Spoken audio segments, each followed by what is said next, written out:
A gente falou para vocês, né? A gente falou. A gente antecipou, né? Tá escolhido. O ex-ministro e ex-prefeito de Belo Horizonte, o Patrus Ananias, do PT, hoje anunciou a sua pré-candidatura ao governo de Minas Gerais. A gente mostrou na semana passada que a escolha já havia sido feita pelo Partido dos Trabalhadores, depois de um processo marcado por recusas e negociações frustradas com outros nomes cotados para essa vaga. Rodrigo Pacheco, que foi para o PSB. A primeira opção de Lula chegou a sinalizar interesse pela candidatura, conversou pessoalmente com Lula sobre o assunto, mas no fim acabou desistindo.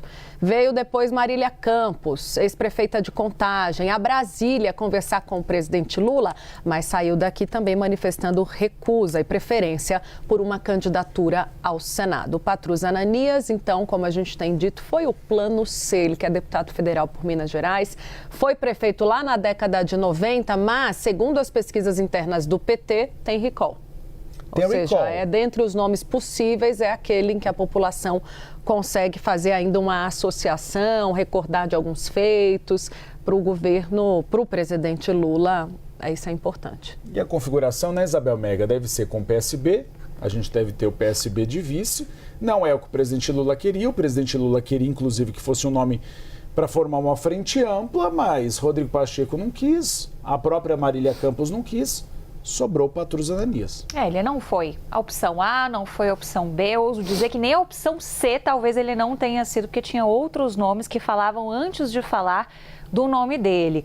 Mas ele é um velho conhecido do presidente Lula, ele foi ministro nos governos Lula e Dilma Rousseff e com isso ele aceitou essa missão de honra, até como uma espécie de fechamento do ciclo político dele, considerando que há um ceticismo do próprio Partido dos Trabalhadores em relação a essa candidatura do Patrus Ananias. O nome dele foi testado internamente nas pesquisas? Foi testado, mas o nome dele não empolga os petistas como empolgava, por exemplo, o nome de Marília Campos. A Marília, aliás, ela é o nome forte da chapa.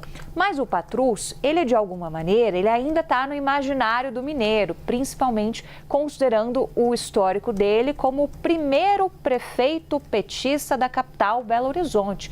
Só que ele deixou o posto já tem mais de 30 anos. Então, de lá para cá, a gente teve, por exemplo, a gestão Fernando Pimentel, em Minas Gerais, no governo estadual, que deixou um rastro de traumas aos mineiros. E isso dificulta, inclusive, a formatação de alianças. Por quê? Se a gente considerar o cenário nacional, faz todo sentido PT e PSB também caminharem juntos em Minas Gerais, assim como estão fazendo na Aliança Nacional, temos Geraldo Alckmin de vice, em outros estados. Só que no PSB mineiro, tem muita gente que avalia que esse elo com o PT, ele não é muito bem-vindo, porque gruda no PSB um pouco desse selo petista também. Então, isso pode atrapalhar algumas candidaturas de deputados, por exemplo, em Minas Gerais. Então, tem uma influência também.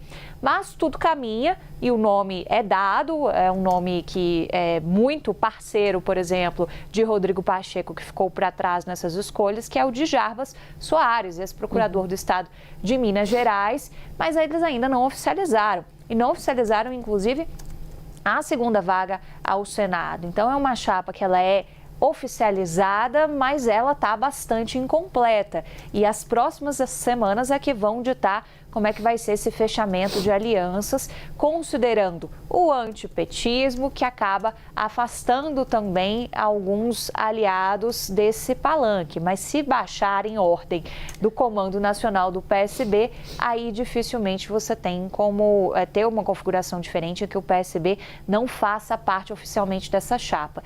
E tem outro ponto, porque isso também ajudaria a isolar mais outra candidatura que também conversou muito com todos esses atores que eu fui citando, que é a de Gabriel Azevedo, que ficaria sem esse braço do PSB também e vai tentando lançar seus planos ao governo de Minas Gerais.